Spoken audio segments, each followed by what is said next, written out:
ګرانو کتونکو السلام علیکم. څرنګه چې ما مخکې ویلي وو د بابا کلام د لوستونکي دپاره د مدرس کار ورکوي. د بابا د کلام درس د ژوند د هر اړخ په اسانه ژبه کې احاطه کوي. د بابا پیغام د یو قبیلې یا یو قوم دپاره نه بلکې دا په اقوام علم باندې اثر لري. نن زما د بیان موضوع دی خوشحال او د کردار جوړښت. د انسان په ژوند کې د هغه په کردار کې څه بنیادی خصوصیات پکار دي، د دې ذکر بابا ځای په ځای کړی دی. په یو ځای کې وایي مرد بنشي په گفتار سو پیدا نکړي کردار، چې عزت ورڅخه نه وي هغه مرد نه دی پکار. هم مهره لري هم زهر، ښه مردان وي لکه مار، چې هم تندر هم باران دي تر هغو مردانو زار. مرد بغم د خپل هنر کا نه د زر نه د دینار، او مرد بغم کا د خپل شرم د عزت د اعتبار. نامرد فخر په نسب کا، مرد د مور لري نه پلار، او د خوشحال خبرې ګوره لالو در پي پتار.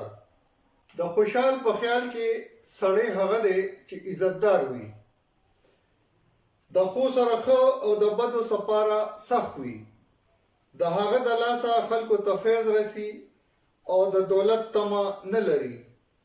سړی هغه دی چې د هغه په کولو فعل نور اعتبار کوي.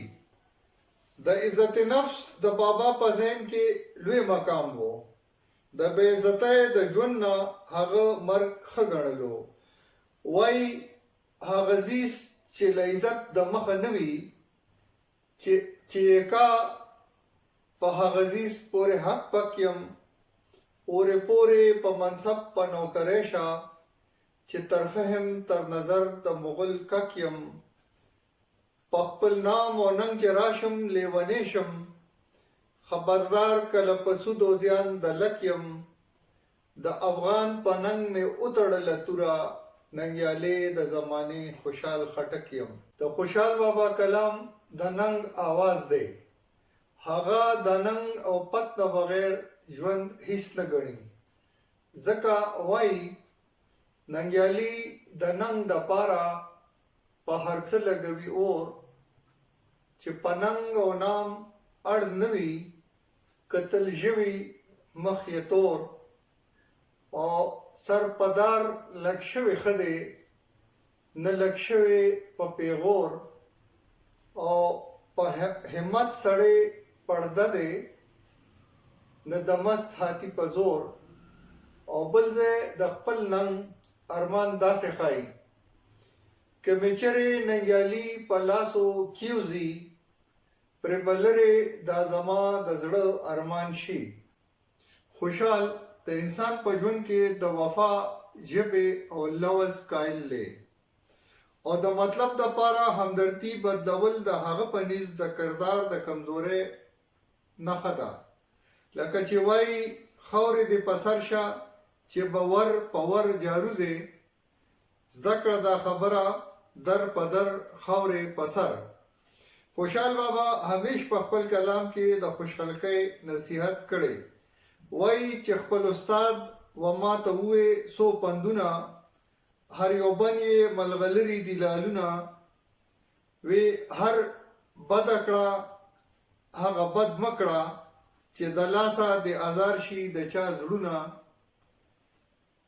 د هر چا سره د خو سلوک بایده دی، په بدۍ کې څه فایده ده څه سودونه. د هر چا سره نرمي ملایمت کړه، ګوندوي چې په دا خپل کړي د چا زړونه. او بیا ورسره دا هم وایي څوک چې له خلکه شور او غوغا کا، ناپوی حریص دی هغه چې دا کا. چې عاقلان دي چې صابران دي، هغه به کله جنجال لچا کا. په یو بل ځای کې د انساني روابط نصیحت په دا رنګ کوي چې یو ځل ښېګړه ووینې لچا، په یوه یې شل بدی کړه تر شا. دروغجن سړی د عفو لایق نه دی، په رښتونو باندې عفو دا روا. غلطي د یګانه غلطي نه ده، په خطا د یګانه بویه آتا. کله یاره نترخي خبرې واورې، خوږ شیرین جواب یې ورکړه په خندا. شناخت ادب شرم سړو لره بویه، په دا درې توکه څاروي نه دی اشنا. بابا د رښتونو سره مل و او هر چاته یې د دروغ او منافقت نه ځان ساتلو غږ کړی.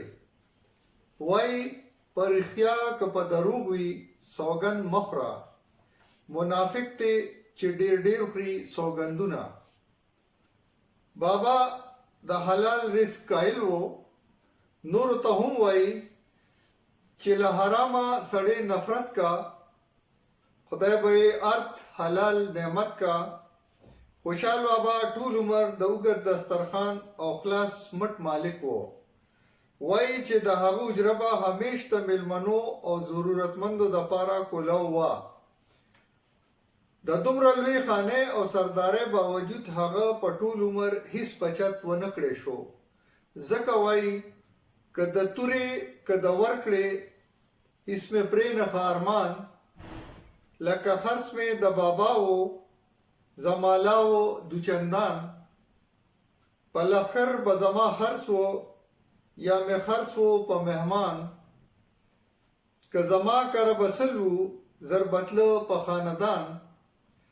او بیا وایي نه زکات په ما واجب شو، په درس عمر نه قربان. خوشحال بابا د انسان په کردار کې همت لا لوی مقام ورکړی دی. وایي په هر کار چې همت وتړي له دله، که ازغي وي هغه کار ورته ریحان شي.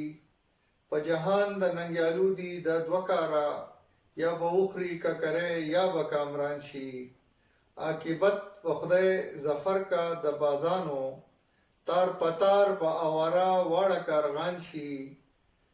او بیا دا باز چې کوم دی دا د هغه په کلام کې د لوستونکي دپاره د همت نښه ده. وایي چې د زرکو ښکار په غره کې پیدا کیږي، باز په دا سبب نیولې دی لوی غر. ګرانو کتونکو، نن ما د ډېر اختصار نه کار واغشتو، ځکه چې زه غواړم چې په لږ وخت کې تاسو د بابا کلام ته ورنږدې کړم او تاسو په ذهن باندې خپل بوج هم محسوس نه کړئ. وایي چې یار زنده صحبت باقی. والسلام.